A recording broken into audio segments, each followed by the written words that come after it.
አይደለችም ጎበዝ ነች እና እንደዚህ ስትበይ ደግሞ ደስ ይልሻል ነው በጣም ገዳም ሄድ ነበረ ጸልይ ነበረ እግዚአብሔር ሆይ ትልቅ ቦታ አድርሰኝ እኔ እምነት አለኝ እና እንደዚህ ነው የምፈልገው ብየዋለሁ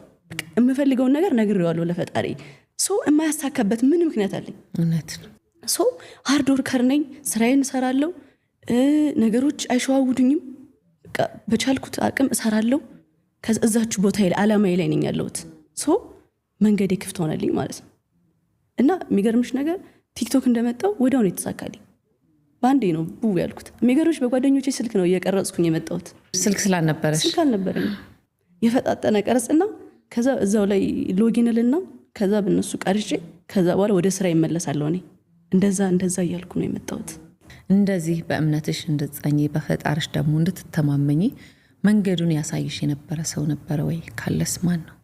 እናቴ ገብርኤልን ትወደዋለች ያምሬ ገብርኤል በጣም ትደግሳለች ሁሌም እና ህፃን ሁኜም ትወስደኛለች ወንቅሸት ትወስደኛለች ልጅ ሁኜ ብቻ በየገዳሙ ምናምን ትወስደኛለች ከዛ በኋላ በሷ እያየሁኝ መጣሁ ብዙ ጊዜ ከእናቶቻችን የምንወስደው ነገር አለ ብዙ ነው እና እናቴም ስትወስደኝ ገዳማ ያለው እና በሃይማኖቴም ጠንካራ እንደሆን መክራ ነው ያሳደገችኝ